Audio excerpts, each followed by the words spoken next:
What's up, everyone?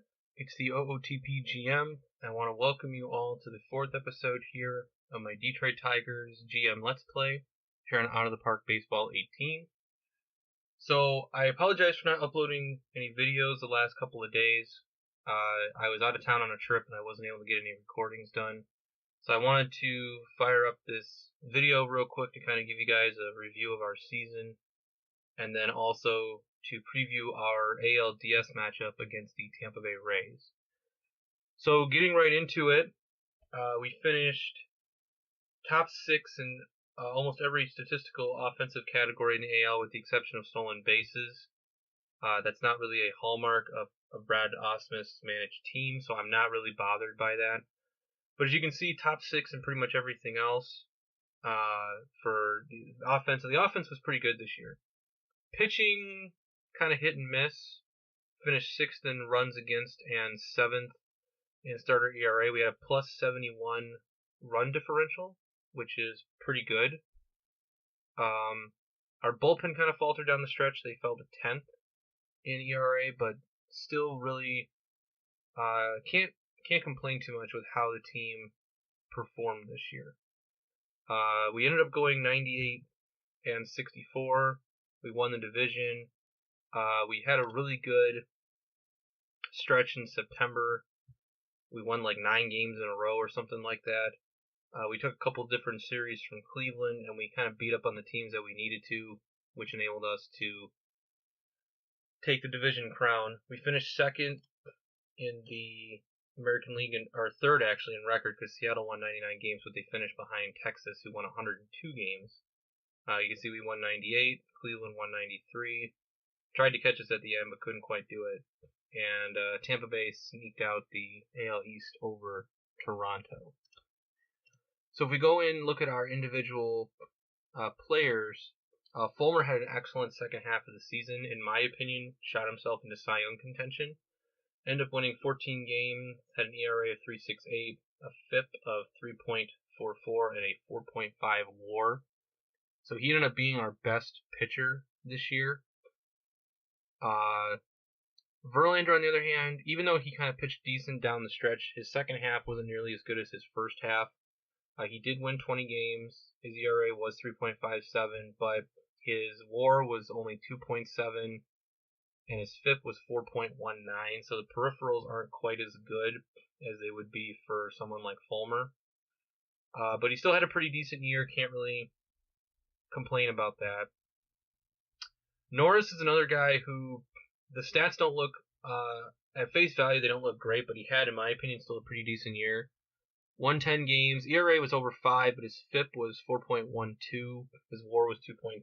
So, again, not really too upset with how he did down the stretch. Hyun-Jin Ryu was excellent for us after we traded for him. They kind of moved him around between both the bullpen and starting for us, but he ended up pitching 47 innings for us in the second half and had a 3.64 ERA. So he was really, really good for us in the second half of the season. Had a 0.9 WAR in the second half, WHIP 1.23, which is a lot better. So his numbers are way, way better than they were with LA. So I really like how that trade worked out for us. And then Artie Lewicki, we talked about him a little bit, started 20 games for us this year. And, we kind of had a revolving door at the fifth starter, but he was actually pretty good. 3.92 ERA, 4.19 FIP, so can't really complain with how he helped us out. Bullpen, Rodriguez closed 52 games, or had 52 saves, 2.73 ERA, and a 3.55 WHIP. The numbers look good, but it makes me nervous. I'm not really sure what we're going to do with him in the offseason. We'll kind of have to cross that bridge when we get to it.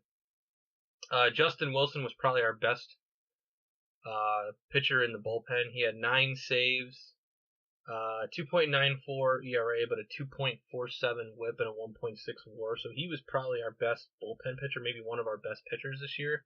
And they actually have him closing games in the playoffs now, and I'm not bothered by that at all. I think I'm perfectly okay with that because he might be our closer next year. We'll have to cross that bridge when we get to it.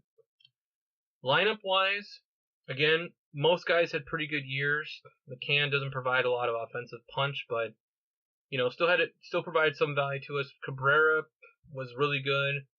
Hit 40 home runs, OPS over 900, 4.7 WAR.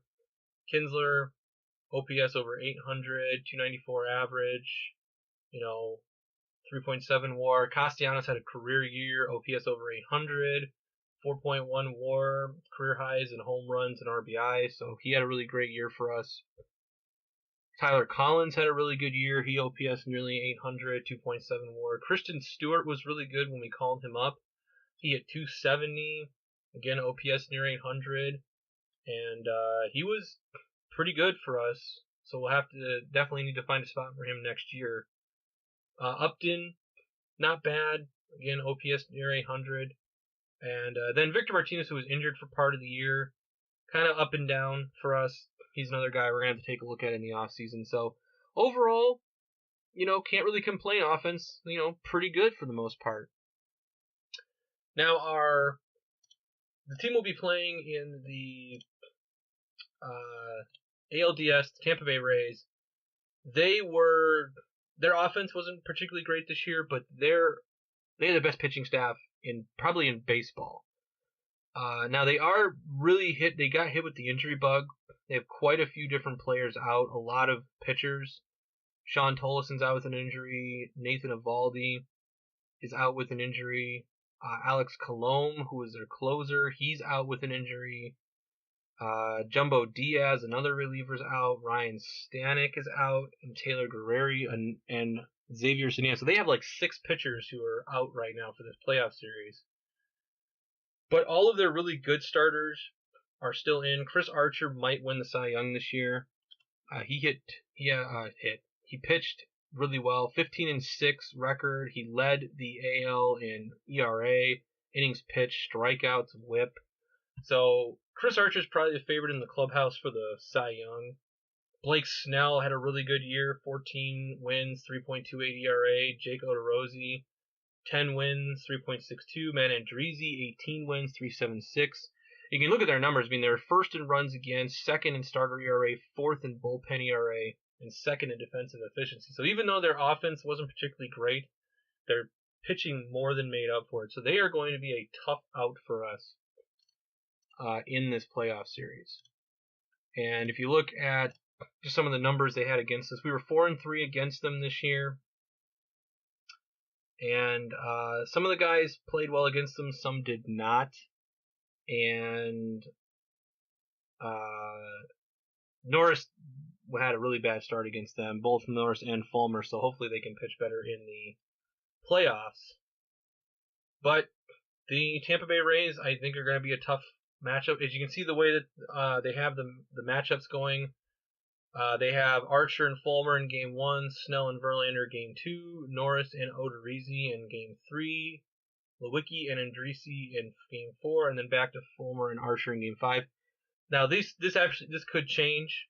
Depending, I might end up starting Fulmer in Game 4 if we need him on short days of rest. We'll have to see. It kind of just depends.